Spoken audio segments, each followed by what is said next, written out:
Welcome to the Intentional Guy podcast, where we are driven to help men become more intentional and purposeful in their daily lives. Your host, Michael Chestnut, will interview amazing guests to get insight and glean wisdom from, so we can integrate intentional living and lead happier, healthier, and more fulfilling lives. All right, let's get started with the show.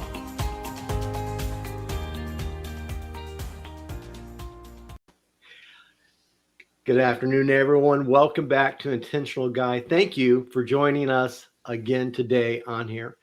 You know, one of the biggest things in my life is not to allow the worst moments in my life define who I am today.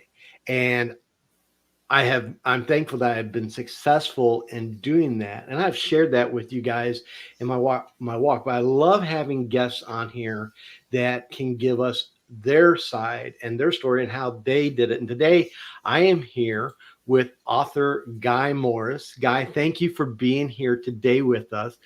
And our topic today is transforming personal trauma into complex and likable characters.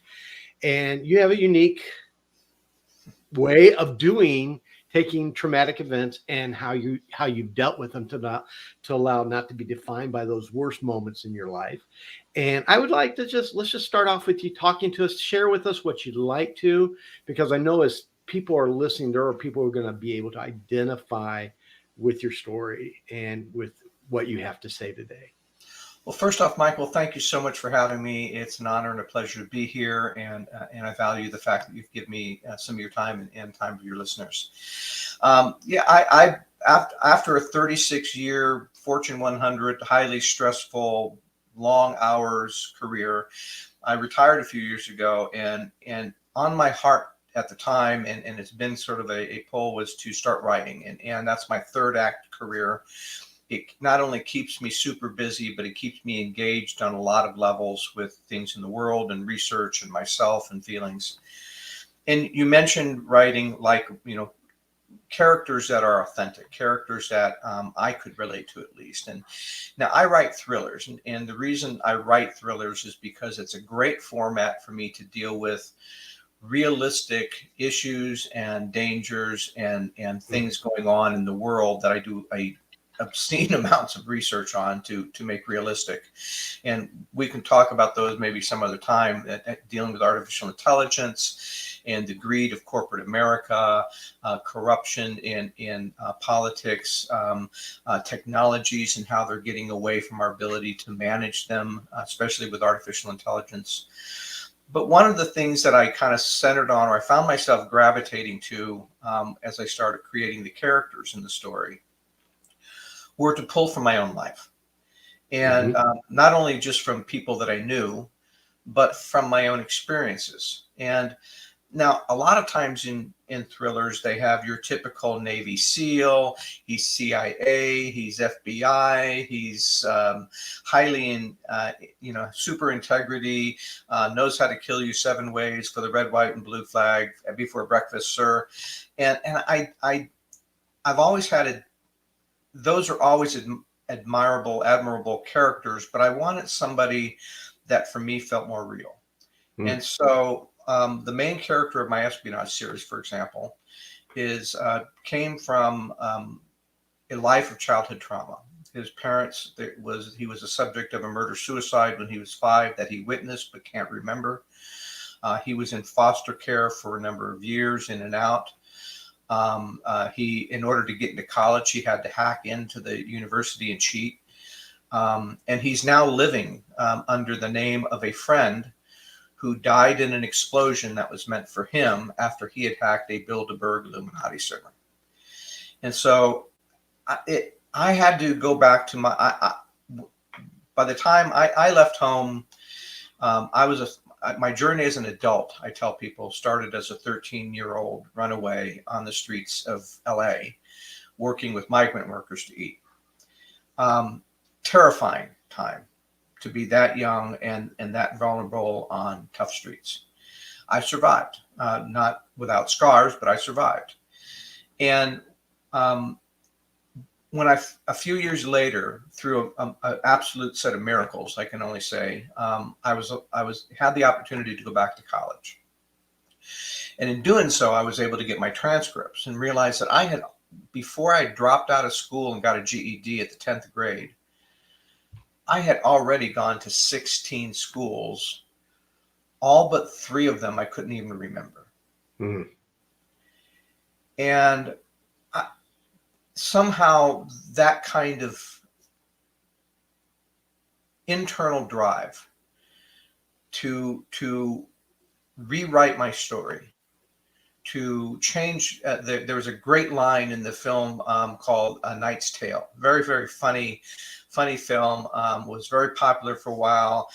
It was sort of a spoof on the whole knighting thing with a lot of sort of modern sense of humor and jokes.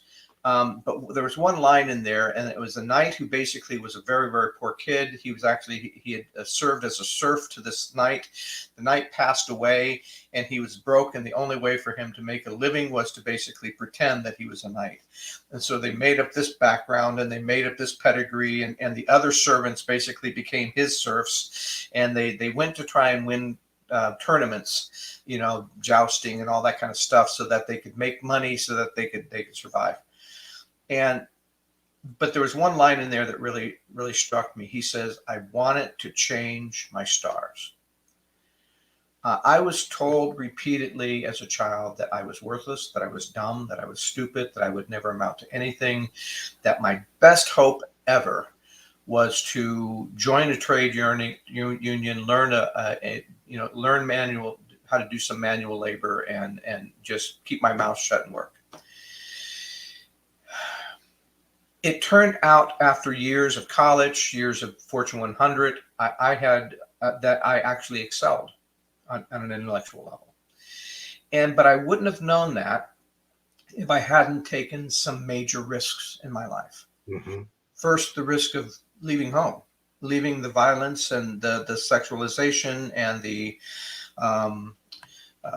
just the constant degrading and being, on just everything that was, to try and say that if I was going to fail, let me fail on my own terms. Let me learn from that failure to get up and try again without being told that was it, that was who I was.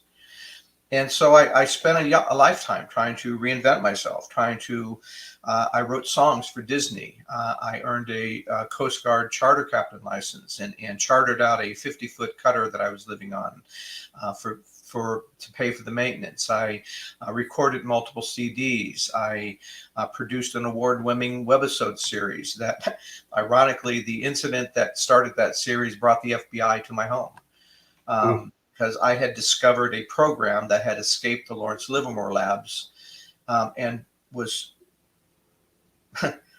I guess, geek enough or foolish enough to try and figure out how that could happen and what it was designed to do. And apparently that caught their attention. I went shark diving without a cage. I've traveled Mayan ruins that brought additional death threats from cartel. It was never, but at the same time, my social life, my personal life fell apart. I struggled with addiction, with chronic depression, with hyper anxiety, with crippling socialization issues where I was brilliant in the boardroom and an absolute wallflower in any social setting. And I just didn't know how to really talk to people about stuff on a personal level, because I only knew how to talk to people about stuff that I was either doing or that I knew. And so it took me a long time to work through those issues. And it wasn't by ignoring them. It was by trying to tell myself that if I didn't want my past to define my future, and that in order to do so, I had to find the courage to become the man I wanted to be, which was a man free of those crippling emotional, psychological issues. I needed to face the man I was with a ruthless, rigorous honesty and deal with it. Find the cause when I could, and that took decades. I wasn't until my 50s that I was diagnosed with complex PTSD. So I was it was always trying to fix the wrong problem the wrong way. And so that even the constant failure of dealing with those issues was a setback, but not a defeat. Hmm.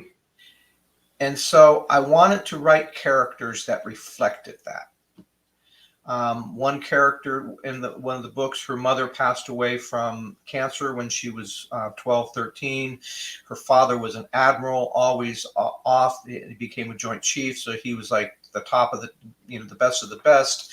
She had to, instead of dealing with her grief, she basically wanted to emulate him, and did so by covering up her own issues, which created a real animosity between them later on. And that was to really kind of reflect some of the issues I've had with my own children and my own daughter. One of the characters is an autistic genius, super intelligent with regard to cryptology and quantum computing and high-level technology, but he's socially inept. He shaved head, pierced everything, anti-world, hyper paranoid, just always seeing past the facade of what the world says it is to understanding the true motives and nature of what the world is, but not being able to express himself in any sort of socially acceptable way. And so he spends most of his time basically in a dark data room, because for him, that's his only safe place. My main character, as I mentioned, suffered from trauma as a child. He was the result, his background included a murder-suicide when he was 5 that he can't remember. And then he was in and out of foster cares until he could hack his way into the UCLA. But now he's been living on the run for 2 decades because he is living under the false identity of a friend who died in an explosion that was meant for him. And so that reflected some of the violence that I'd experienced in my childhood, and the feeling like somehow I got into college by cheating or something. It wasn't because I had really studied hard at school and gotten top SAT scores. I never even took an SAT test. But yet I graduated in college on the dean's list, and I was accepted into Harvard, and I got a scholarship to go to grad school because of the work I was doing. And part of all that drive was that constant. For years I said, I live my life with demons at my heels, spurring me on, because if I slow down, if I give up, I will be consumed. And I didn't realize that was part of my PTSD. I don't feel that anymore.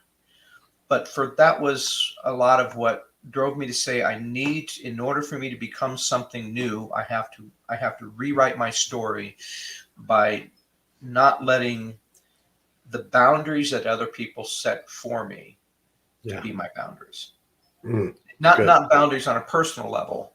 I had enough issues breaking those, but boundaries in terms of who I could be and what I was meant to be. And so I never thought about it much. I never considered myself that great of an individual, although I've done some amazing things that most people would only dream of. And billion-dollar mergers and acquisitions, and being on teams that manage those, restructuring major corporations, working with artificial intelligence, and before it was even called artificial intelligence, flying corporate jets, and staying at the best hotels and eating at the best restaurants, and sitting in the boardroom as an advisor. I mean, these are things that I never could have even imagined as a child. Right. And yet I was living that life, and all the time feeling unworthy of it. And so I wanted to reflect characters that had that kind of authenticity.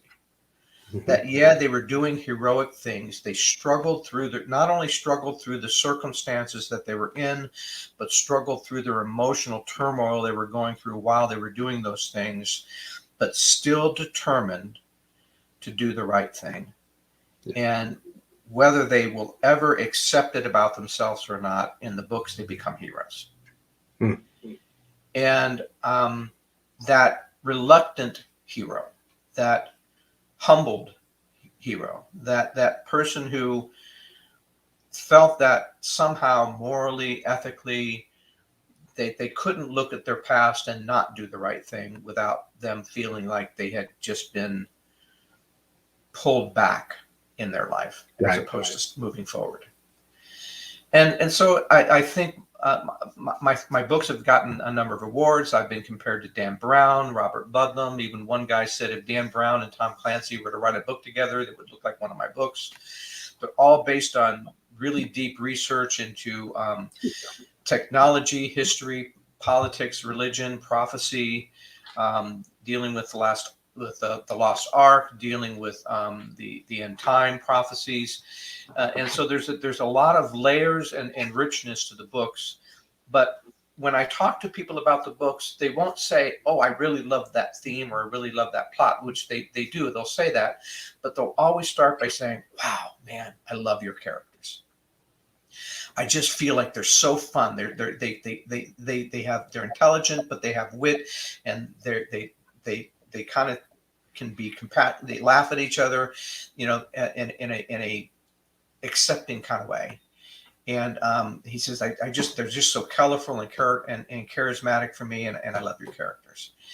And that was an interesting thing for me to hear, because I wasn't sure if that sense of not perfect character was going to resonate, because there's so many books where the main character is, the Jack Ryan, superhero, the James Bond shoots a bazillion people shoot at him and he never gets hit, Right.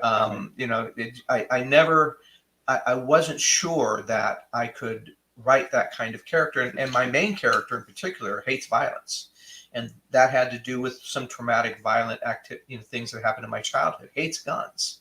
He refuses to use them, even if he's in danger. He'd rather out-talk, outsmart, outwit, use a technology, use a gadget, a taser maybe, a poison dart to knock you out for 20 minutes maybe, but he just won't go lethal. And that's a red line for him that triggers back that trauma of a murder-suicide. And he just can't cross that line. And so sometimes it takes others to actually get him out of trouble when he gets into really deep trouble. And he can't take that for granted either, because now he feels like he owes that person his life. And so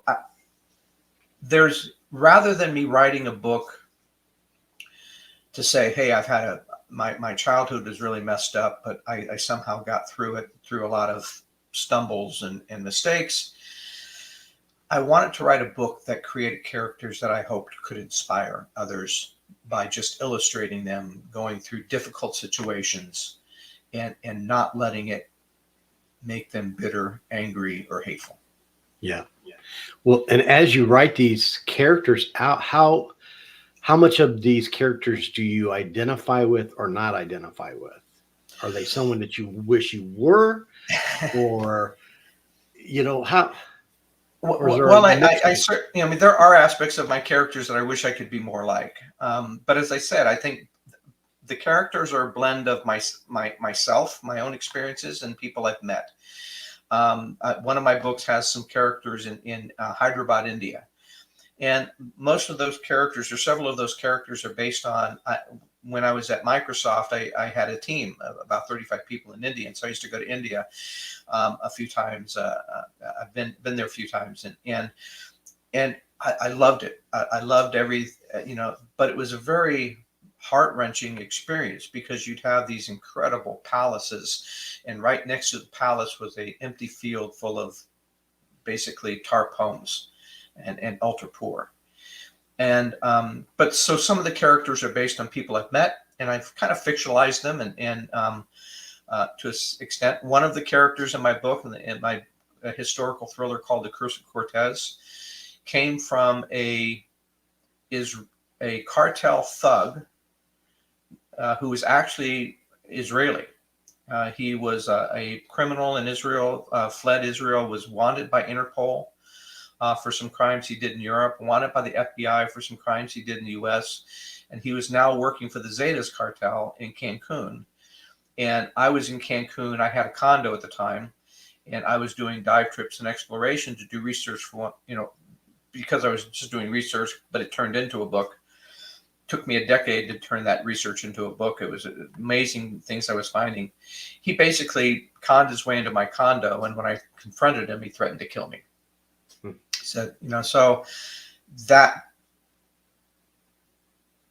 for most people, that would trigger fear. Right. For me, it was an instant trigger of rage and determination. No, I've had death threats before. I've had guns put to my head before. I've had guns shot at me before. I'm not going to take this anymore. And he was tall, I'm short. I had to step up on 2 steps, and my wife was right there. And she's freaking out. And she sees me basically transitioning from my normal sweet self to this, oh, no, you didn't kind of attitude. And I got in his space, and I told him he didn't have the cojones to mess with this little white guy, and that he was going to go down. He had 2 days, the end of the weekend, to get out of my condo, or all hell was going to rain loose on his life. And he took a step back and wasn't used to having, little gringos basically confront him that way. But for the next 3 months, I was obsessed. I found out everything about him. I made sure I cut off every chance of escape he would have. I looked into ways of getting rid of him, even going to the cartel themselves, and they offered for $25,000 to kill him and take him to the jungle where no one would find him. And I was like, I just want him out of my condo. I don't need him dead.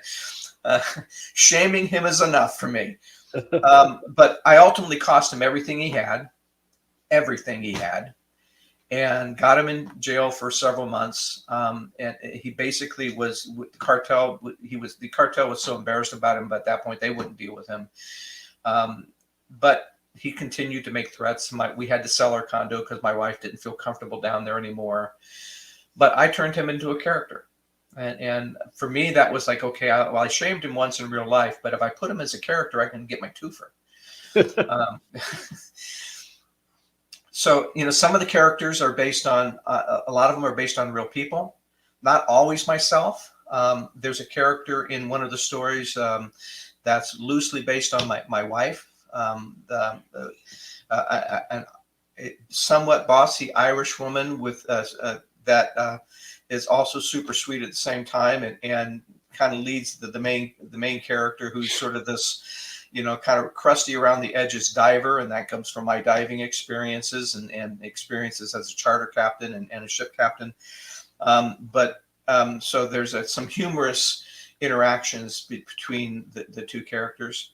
So they're not always about me, but oftentimes all the main characters have some level of trauma. It's either family, it's family history, it's violence, it might be sexual, it might be abandonment, it might be dealing with being super intelligent, but people just not understanding you and making you sort of a social pariah. And so these are all things I've somehow had to dealing with.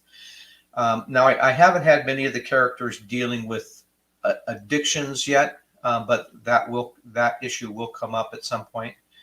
But I wanted to be able to speak. They say speak, write what you know. And I couldn't write a character that was perfect because I didn't know what that is. I didn't know that character from the inside out. Gotcha. And so I write characters that male or female, it doesn't matter. All the main characters, the important characters in the story, are all somehow traumatized and flawed, and somehow working through their conscience and their integrity and their desire to make themselves or the world better, to do the right thing, even though sometimes it costs them. Yeah. And those are the things I can relate to. So, what would you think is more therapeutic for you in your writings? Is it creating these characters that you think are more therapeutic for you, or is it the stories that you're telling? Both, ironically. And as I said, the characters are really sort of the icing on the cake. I write fictional characters based on real life experiences and fictional plots, but all of that is deeply rooted in real events. So I know that you're a Christian, so I'll use this one story as an example. My latest book called The Last Ark. In the book, in the premise, a program that an artificial intelligence has decoded end time prophecy, and none of the characters really quite understand what that means, because one of them is for various reasons. But the premise of The Last Ark came when I discovered that the Ark of the Covenant that has been in Ethiopia for 900 years. I don't know if you know about this, but there was Solomon sent an Ark of the Covenant with his son Menelek and 500 priests, and they set up a temple on Elephant Island on the Nile River in Egypt. And it was there, that temple was there. They used the Ark in worship and in sacrifice until the 2nd century, when the Romans basically chased them away, demolished the temple. They ended up in northern Ethiopia in a city called Axum. And for several hundred years after that, the Ark was in synagogues. And then when the Templars came, Christians came around the 9th, 10th century, the Ark moved into stone-cut churches, and before it ended up in the final church where it's been for like 600, 700, 800 years, called the St. Mary's of Zion Church. And there's a guardian. It sets off by a chapel all by itself. There's a guardian who spends his entire life basically watching after the Ark and never leaves that chapel, which I think was an interesting kind of self-imposed sacrifice for someone to make for something that might be fake. Well, that story has been Graham Hancock and other journalists have basically tried to follow up with the story. They tried to have conversations with the Guardian. No one's able to see the Ark, and so a lot of people said it was fake news. But in January 21, and this is true, an Ethiopian militia basically stormed the city of Axum, massacred 750 men, women, and children who were there to protect the Ark, including the Guardian, stole the Ark and sold it on the black market.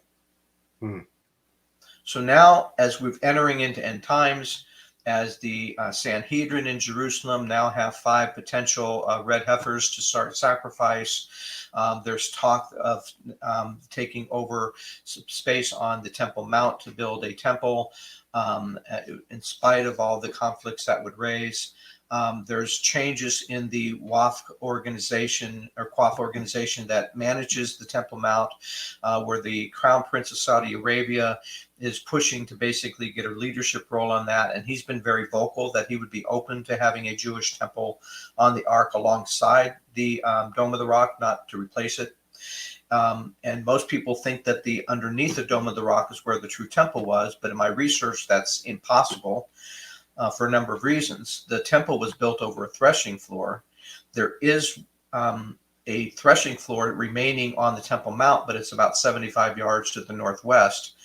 And the Muslims knew it was holy, and they built a little cupola over it called the Dome of the Spirit. That Dome of the Spirit lines up directly with the Golden Gate, which is what's used to be the Shoshan Gate, which is what the scripture says was the location of the temple. Where they have the Dome of the Rock used to be the altar. And we know this because underneath the Dome of the Rock, there's that big stone in the middle.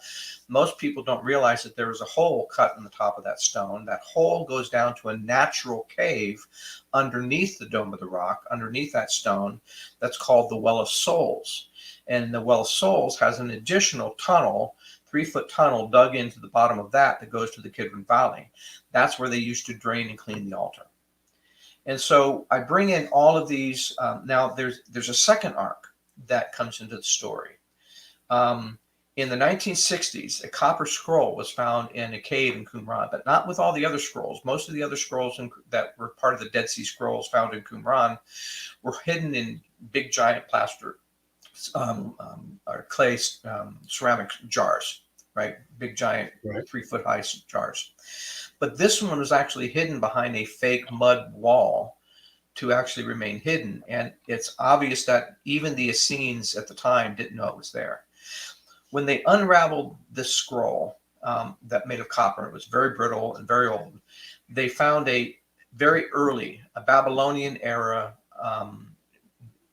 Proto-Hebrew that was written by 5 different handwritings. And they believe one of them was the scribe Baruch, who was Jeremiah's scribe.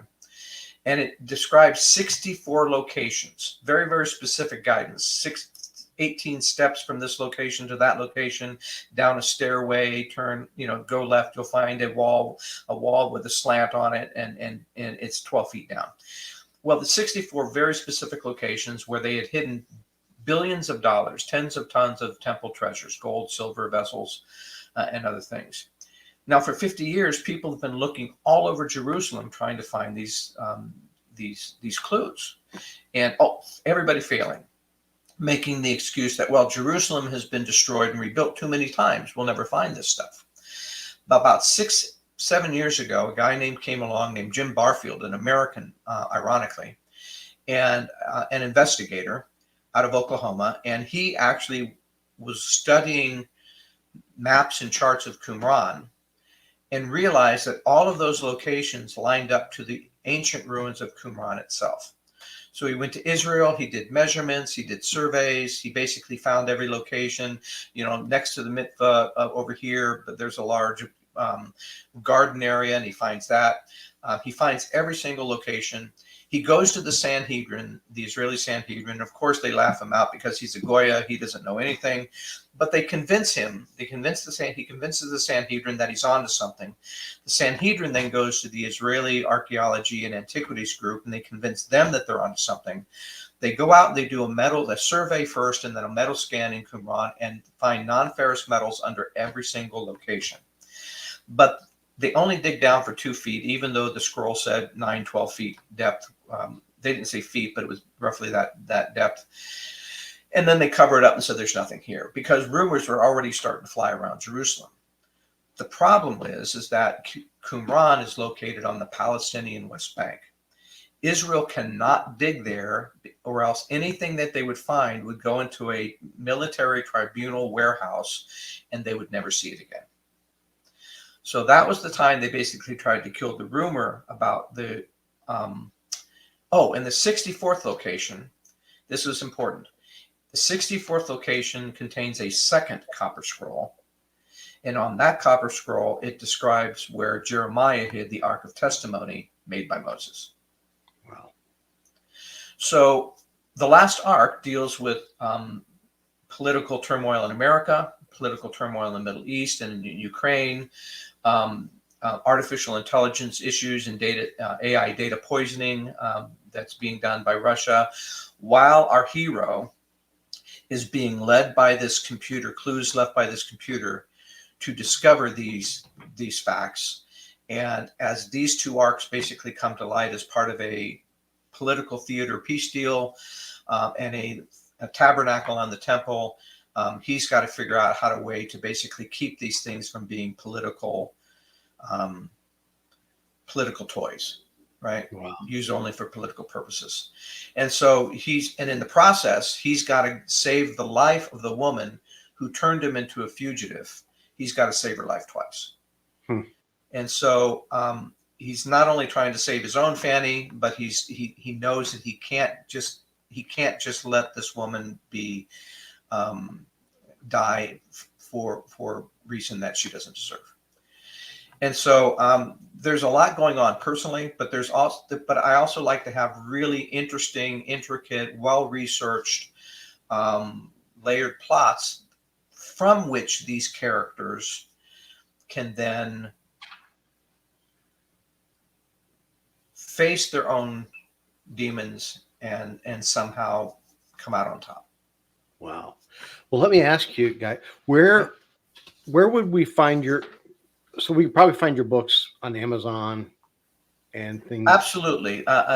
You can go search for me on Amazon. My books will come up. You can also go to my website, guymorrisbooks.com. And on the website, you'll not only find a page for each book, a link to where the buy pages are, Amazon, Barnes & Noble, and a half a dozen, about 10 other places, but you'll find fact versus fiction pages. You'll get review highlights and links to all the amazing, great reviews I've gotten. You'll see some videos. You'll see image libraries of the actual locations, places, and things that were important in the story. And so it's a rich experience just in and of itself if you're interested in that kind of stuff.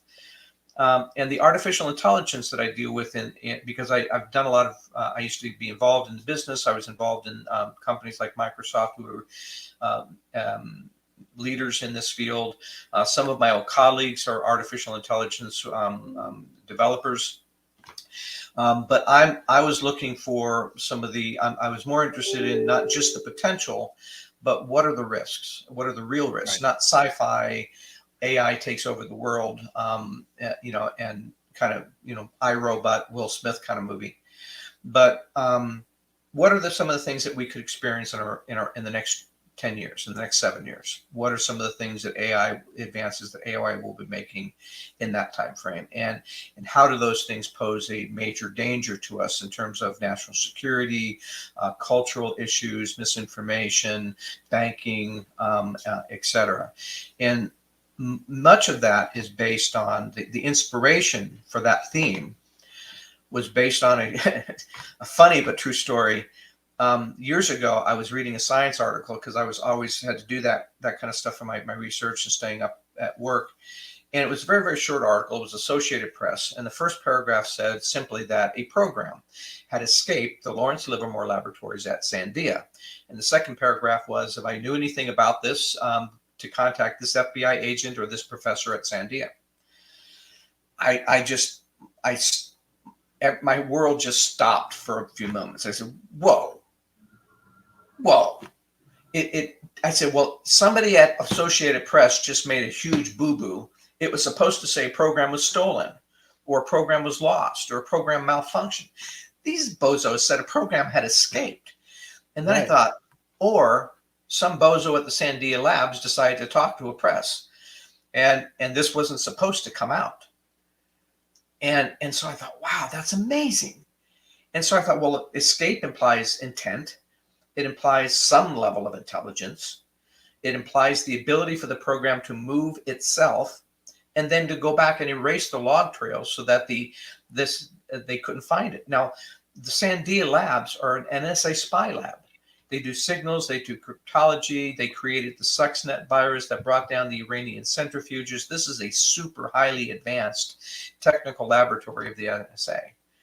So in my head, I'm thinking, a spy program has escaped the NSA and they can't find it. I said, how cool is that? So I actually spent several months. I cut that article out. I taped it on my monitor. I looked at it every single day. And whenever I had the chance, I would go back and do research and playing around with the idea of saying, okay, exactly how is this architected, designed so that it could have that stealth capability? And then once I figured that out, I thought, okay, so that's pretty cool. That's really incredible. I said, so what did the NSA design this thing to do that it would need that stealth capability? And so the question in my head was something along the lines of, okay, if I were James Bond Q, what would I want my perfect spy program to look like? And so I developed I went through my data center, my office, and I basically developed about half a dozen different major attributes. And at the time, I had a friend who was a film producer and an indie producer. And I went to him, we talked about this, whether we should do a pilot or a screenplay. And we ultimately decided to do it as a webisode series because it was an internet-based program. And all of the activity I kind of created, an underground group that found this program, or it found them. And I gave it a personality and a name named Sylvia, which stands for Sophisticated Language Virtual Intelligence Algorithm. And we started producing the series, a huge hit. I had fans all over the world, from China, Israel, Europe, all over the States, and even the director of flight operations at the Houston Space Center, whose alias, it clued me in because his alias, he didn't tell me his name for the first several weeks, but he would write me almost weekly. but his alias was Orbit at NASA.gov. That was a clue. So we got optioned by one of the studios. It was a huge hit. 2 weeks before the studio was supposed to exercise the option, 2 FBI agents show up at my door. They were rather perturbed that I had figured out something. They wanted to know how I knew about what was supposed to be a top secret program. Now my wife is freaking out, if you can imagine. She said, "Why are there 2 FBI agents sitting in my dining room? And what did you do, Morris?" You know. So that conversation lasted actually a few weeks before she finally believed me. I said, "I just geeked out. What can I say?" But that character, that program, and the characters created in that webisode series became the main characters within my espionage series Swarm in the last arc. And so sometimes so yes, I love to have these really fun characters, but I like to put the characters in situations that really tie back to something real, something factual, something that I could point to and do research on, and sprinkle all of that reality within the plot, so that it has the authentic sense of plausibility. That with the idea, sorry for dabbling my eyes, I'm having some allergies today. That sense of this could really happen, and or gee, did that really happen? And that's so I have joy in both. I find a real joy in finding those nuggets of really cool reality, filtering that, infusing my fiction with that reality, and then building characters that I think reflect, as I said, a sense of real people going through tough times and somehow surviving it and growing from it. And yeah. So I was never much of a reader until the last couple of years, and now I enjoy it. So I am a sci-fi thriller buff. So now you've intrigued me completely, so I'm looking forward to getting to your website, viewing them, seeing and going through this, and maybe let me get through some of this, and then I would love to have you back and discuss some of this again. It would be my honor. But Guy, I want to thank you for being on here today. We're running out of time. A lot of information, we'll make sure that we put all these links in the description here so that you guys listening can go into it. I thank you for sharing some things that were probably a little hard to share as well, and being authentic with it. But I love the process that you've used in your life here, and how you've been able to take this and do this with it. So I'm very intrigued, looking forward to it. And again, Guy, thank you so much for being here. Thank you, Michael. It's been my pleasure. All right. Till next time, everyone, keep being intentional. We'll see you next week. Thanks so much for listening to this episode of the Intentional Guy Podcast. We hope you enjoyed the show and got some real value out of it.